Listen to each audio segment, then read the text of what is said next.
Welcome to be bright channel. आज की इस वीडियो में हम 9th क्लास फिजिक्स के chapter number 4 turning effect of forces के एक्सरसाइज प्रॉब्लम न्यूमेरिकल्स को सॉल्व करेंगे। और ये हमारी इस चैप्टर के हवाले से सेकंड वीडियो होगी, सेकंड पार्ट होगा, जिसके अंदर हम क्वेश्चन 4.6, 7 और 8 जो है वो इसके अंदर कवर करेंगे, जबकि इसके लास्ट पार्ट के अंदर जो है वो 4.9 और 4.10 को जो है वो कवर करेंगे, जो कि इसका थर्ड पार्ट होगा। तो चलिए वीडियो को स्टार्ट करते हैं। क्वेश्चन नंबर हमारे पास 4.6 है। इसकी स्टेटमेंट को रीड करते हैं। The steering of a car has a radius 16 centimetre. Find the torque produce by a couple of 50 Newton. अब यहाँ पर जो है वो बताया गया है कि एक कार का जो है वो एक स्टीयरिंग है, जिसके ज़रिए से कार को जो है वो डायरेक्शनल कंट्रोल किया जाता है। उसका वो कहता है कि रेडियस हमारे पास 16 सेंटीमीटर है और इसके अंदर कितना टॉर्क प्रोड्यूस होगा अगर उसके ऊपर जो कपल ऑफ फोर्सेस हैं वो 50 न्यूटन उसके ऊपर अप्लाई हो रही हो। तो इसके सोल्यूशन को देखते हैं। पहले इसकी डायग्राम को समझते हैं, उसके बाद इसके सोल्यूशन को देखते हैं। तो यहाँ पर मैंने इसकी डायग्राम को जो है वो एक ड्रा किया है।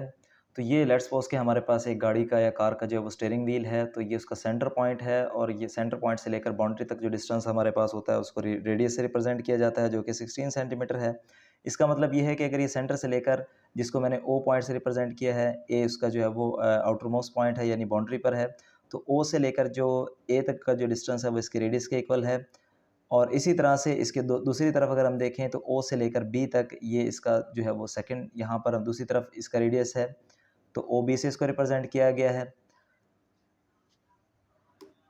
अब यहाँ पर जो है वो क्वेश्चन की स्टेटमेंट के मुताबिक हमें बताया गया है कि इसके ऊपर जो है वो कपल फोर्सेस जो है वो एक्ट कर रही हैं। कपल फोर्सेस उनको कहा जाता है फिज़िक्स की टर्म के अंदर, जो अनलाइक पैरेलल फोर्सेस होती हैं और उनका मैग्नीट्यूड जो है वो सेम होता है, जबकि लाइन ऑफ एक्शन जो है वो इनका क्या होता है, चेंज होता है। तो इस तरह से ये एक तरह से जो है वो एक टार्क प्रोड्यूस करती हैं। तो जो टार्क जो है वो हमने फाइंड आउट करना है। तो ये क्योंकि अनलाइक पैरेलल फोर्सेस हैं जो इक्वल इन मैग्नीट्यूड होंगी, यानी F1 F2 जो है वो एक फोर्स F के इक्वल होंगी, क्योंकि इनका जो मैग्नीट्यूड है वो क्या है, इक्वल है। अब क्या है कि इनकी डायरेक्शन जब एक दूसरे के ऑपोजिट है, इसलिए अनलाइक हैं, और अ, इन दोनों को जो लाइन ऑफ एक्शन है वो दोनों क्या क्या है, वो सेम नहीं है। तो इस तरह से ये कपल फोर्सेस हैं हमारे पास। अब हमने जो है वो यहाँ पर गिवन डाटा को क्वेश्चन की स्टेटमेंट के मुताबिक यहाँ पर अरेंज कर लिया है। तो उसका जो रेडियस हमारे पास गिवन है वो 16 सेंटीमीटर है। अब क्योंकि जो रेडियस है वो बेसिकली एक लेंथ है, तो उसका एसआई यूनिट के मुताबिक जो है इसको हम मीटर में कन्वर्ट करेंगे, डिवाइडेड बाय 100 करेंगे, तो 0.16 मीटर में इसका आंसर आ जाएगा। उसके बाद जो फोर्सेस, जो कपल फोर्सेस हमें दी गई हैं, यानी F1 और F2 जो है वो इक्वल हैं, तो वो हमारे पास F के इक्वल है, जैसे कि मैंने यहाँ पर बताया है। तो उसको मैंने यहाँ पर रिप्रेजेंट किया F से। तो फोर्स F हमारे पास है 50 न्यूटन। अब यहाँ पर ये कहा गया है कि टोटल परपेंडिकुलर डिस्टेंस जो इसके लिहाज से अगर हम देखें, ये हमें यहीं से गिवन डाटा के लिहाज से अगर हम इसको फाइंड आउट करें, तो अगर ये ओ से लेकर ए तक हमारे पास डिस्टेंस जो है वो 16 सेंटीमीटर है, अगर मीटर में कन्वर्ट करें तो 0.16 मीटर है। तो इसी तरीके से इसका जो इधर का जो डिस्टेंस होगा रेडियस का, वो भी हमारे पास 0.16 मीटर होगा। तो इस तरह जो टोटल डिस्टेंस हमारे पास हो जाएगा ए से लेकर बी तक, वो हमारे पास हो जाएगा 0.16 और 0.16, दोनों डिस्टेंस को जो है वो हम या तो 2 से मल्टीप्लाई कर दें, इन दोनों को प्लस कर दें, तो आंसर हमारे पास आएगा। जो इसका मूवमेंट आर्म बनेगा एक तरह से, उसको हमने एल से रिप्रेजेंट किया है, टोटल डिस्टेंस को 0.32 मीटर। अब उसके बाद हमने फाइंड क्या करना है, हमने फाइंड करना है, टू फाइंड में हम लिखेंगे टॉर्क प्रोड्यूस बाय कपल, यानी जो कपल फोर्सेस यहाँ पर एक्ट कर रही हैं उनसे कितना टार्क जो है वो प्रोड्यूस हो रहा है, वो हमने जो है वो फाइंड आउट करना है। तो टार्क का फार्मूला हमारे पास होता है फोर्स इनटू परपेंडिकुलर डिस्टेंस, जो कि इसका मूवमेंट आर्म होता है। तो यहाँ पर जो परपेंडिकुलर डिस्टेंस है, फोर्स और परपेंडिकुलर डिस्टेंस जो है वो ए और बी तक टोटल इसको हम लेंगे, तो उसको हमने एल से रिप्रेजेंट किया है। तो एफ फोर्स की जगह एफ, और टोटल जो परपेंडिकुलर डिस्टेंस हमारे पास है उसको एल से रिप्रेजेंट किया। इनकी वैल्यूज़ को हम जो है वो यहाँ पर पुट करेंगे। फोर्स की वैल्यू हमारे पास 50 है, जबकि लेंथ हमारे पास जो है वो 0.32 है। दोनों की हमारे पास दोनों तरफ रेडियस से जो इसको हमने टोटल करके उसकी जो वैल्यू निकाली है, जब इसको हम मल्टीप्लाई करेंगे इसके साथ, तो जो यहाँ पर टार्क प्रोड्यूस होगा इन कपल फोर्सेस की वजह से, वो कितना होगा, 16 न्यूटन मीटर। उसके बाद नेक्स्ट न्यूमेरिकल हम देखते हैं 4.7।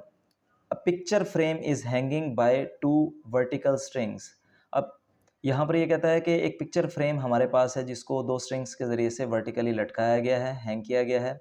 The tension in the string are 3.8 newton and 4.4 newton. तो पहली जो हमारे पास स्ट्रिंग है उसके अंदर 3.8 न्यूटन के जो है वो उसके अंदर टेंशन है, जबकि दूसरी जो टेंशन हमारे पास है वो 4.4 न्यूटन है दूसरी स्ट्रिंग के अंदर टेंशन। उसके बाद वो कहता है find the weight of the picture frame. तो पिक्चर फ्रेम का जो है वो वेट जो है वो हमने फाइंड आउट करना है। अब इस क्वेश्चन के स्टेटमेंट के लिहाज से हमें डायग्राम बनाने की ज़रूरत नहीं है। ये बुक पेज 97 पर एक डायग्राम दिखाई गई है जिसके अंदर एक पिक्चर फ्रेम को जो है वो हैंग किया गया है दो स्ट्रिंग्स के ज़रिए से। तो लेट्स सपोज कि ये हमारे पास जो है वो स्ट्रिंग 1 है जिसके अंदर टेंशन 1 हमारे पास है। इसी तरीके से ये हमारे पास स्ट्रिंग हमारे पास 2 है जिसके अंदर हमारे पास टेंशन को जो है वो रिप्रेजेंट किया गया है। तो अब हमने फाइंड आउट ये करना है, लेट्स सपोज कि अगर वो पिक्चर ये हमारे पास है तो इसका वेट जो है वो कितना होगा। टेंशन के हवाले से वैल्यूज़ जो है वो हमें दी गई हैं, ये फर्स्ट स्ट्रिंग है और ये सेकंड स्ट्रिंग है, तो इस लिहाज से जो है वो हम गिवन डाटा को अरेंज करेंगे और इसका सोल्यूशन देखेंगे। अब गिवन डाटा के लिहाज से जो हम यहाँ पर स्टेटमेंट को अरेंज करेंगे वो लिखेंगे टेंशन इन फर्स्ट स्ट्रिंग, इसको आप कट करेंगे। Tension in first string T1 से इसको हम रिप्रेजेंट करेंगे 3.8 न्यूटन, और टेंशन इन सेकंड स्ट्रिंग तो वो हमारे पास T2 से इसको रिप्रेजेंट करेंगे तो वो हमारे पास होगा 4.4 न्यूटन। तो फाइंड हमने क्या करना है, टू फाइंड में हम लिखेंगे वेट जो कि हमने फाइंड आउट करना है। अब यहाँ पर जो है वो हम फर्स्ट कंडीशन ऑफ इक्विलिब्रियम को जो है वो अप्लाई करेंगे जिसके मुताबिक हमारे पास summation F I is equal to 0 और इसी तरीके से summation F X is equal to 0, यानी फोर्सेस का जो समेशन है वो 0 होना चाहिए, क्योंकि हमारे पास जो फोर्सेस हैं वो वर्टिकल एक्सिस के अलॉन्ग है और हॉरिजॉन्टल एक्सिस के अलॉन्ग जो है वो कोई फोर्सेस एक्ट नहीं कर रही, तो हम सिर्फ इसको कंसिडर करेंगे। तो हमारे पास जो वर्टिकल एक्सिस पर जो फोर्सेस लग रही हैं वो दो टेंशन्स हमारे पास हैं T1 और T2, और उसका जो वेट है वो डाउनवर्ड एक्ट करेगा। अब यहाँ पर हम क्या करेंगे, नेट फोर्स अगर हम यहाँ पर देखें, समेशन ऑफ फोर्सेस देखें तो T1 T2 जो है उनकी डायरेक्शन सेम होगी, तो दोनों इनको कंबाइन कर दिया जाएगा। तो T1 और T2 जो है वो उनकी वैल्यूज़ को मैंने यहाँ पर लिखकर उसको सम कर दिया। और उसके बाद जो वेट हमारे पास है, क्योंकि उसकी डायरेक्शन जो है वो उसके अपोजिट है, तो उसके लिए हमने नेगेटिव साइन जो है वो इस्तेमाल किया है। अब उसके बाद क्योंकि वेट हमने जो है वो फाइंड आउट करना है, तो W जो है वो दूसरी तरफ जाएगा, क्योंकि यहाँ पर माइनस में है, दूसरी तरफ जाने से वो क्या हो जाएगा, उसके वैल्यू जो साइन जो है वो चेंज हो जाएगा, वो पॉजिटिव में आ जाएगा। जबकि इन दोनों का जो सम है वो किसके इक्वल होगा, टेंशन 1 और टेंशन 2 का, वो equal to the weight of picture frame होगा।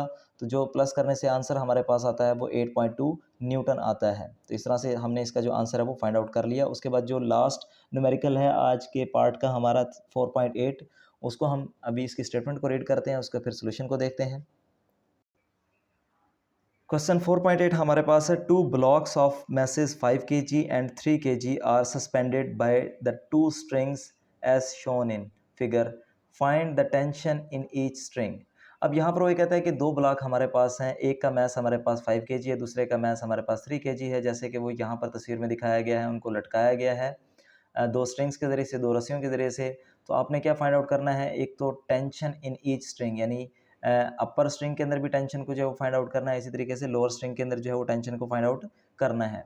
तो अब इसको पहले इसकी डायग्राम जो है वो कंसेप्ट के लिहाज से इसकी डायग्राम मैंने ड्रा की है, उसको देखते हैं, उसके बाद इसके सोल्यूशन की तरफ हम बढ़ते हैं। अब क्वेश्चन के डायग्राम के मुताबिक यहाँ पर जो है वो मैंने डायग्राम को ड्रा किया है और इसके अंदर मज़ीद जो है वो कंसेप्ट के लिहाज से चीज़ें ऐड की हैं। अब देखें यहाँ पर जो ब्लॉक 1 लिया, ब्लॉक ए, अपर ब्लॉक को हम कह देते हैं, एक नाम देते हैं ब्लॉक ए, तो उसका मैस हमारे पास 5 kg है, तो जो उसके ऊपर जो स्ट्रिंग के अंदर टेंशन है उसको हमने T1 से रिप्रेजेंट कर दिया। इसी तरीके से जो हमारे पास ब्लॉक जो लोअर ब्लॉक है उसका मैस हमारे पास 3 kg है और उसको हमने नाम दिया है बी का। अब उसके जो स्ट्रिंग है उसके साथ जो अटैच हुई हुई है उसके अंदर जो टेंशन है वो हमारे पास उसको हमने रिप्रेजेंट किया है T2 से। अब उसके बाद देख लेते हैं हम वेट को। अब जो अपर ब्लॉक हमारे पास है उसका वेट जो है वो उसको हमने रिप्रेजेंट किया है W1 से। इसी तरीके से जो हमारे पास लोअर ब्लॉक है जो B, उसका जो वेट हमने रिप्रेजेंट किया है उसको W2 से रिप्रेजेंट किया है। तो आपने यहाँ पर एक कंसेप्ट जो जहन में रखना है वो ये है कि जो टेंशन T1 हमारे पास है इसके ऊपर दोनों ही ब्लॉक का जो है वो वेट इसके ऊपर एक्ट करेगा, एक तो ये ब्लॉक ए का भी और ब्लॉक बी का भी। तो यानी जो हमारे पास टेंशन 1 है वो इक्वल होगी किसके, वेट 1 और वेट 2 को प्लस करने से जो हमारे पास आंसर आएगा उस टेंशन के इक्वल, उस वेट के या जो मैग्नीट्यूड ऑफ फोर्स हमारे पास आएगा उसके इक्वल हमारे पास टेंशन T1 होगी। जबकि अगर हम टेंशन T2 के ऊपर अगर हम देखें तो इसके साथ सिर्फ एक ब्लॉक B ही अटैच है, तो जितना इसका W2 वेट होगा तो उतनी ही जो उसकी जो वैल्यू आएगी वेट की, वो ही टेंशन 2 जो हमारे पास है उसकी वैल्यू के इक्वल होगी। उम्मीद है आपको ये समझ में आ गया होगा। उसके बाद हम इसके सॉल्यूशन की तरफ बढ़ते हैं, गिवन डाटा को देख लेते हैं।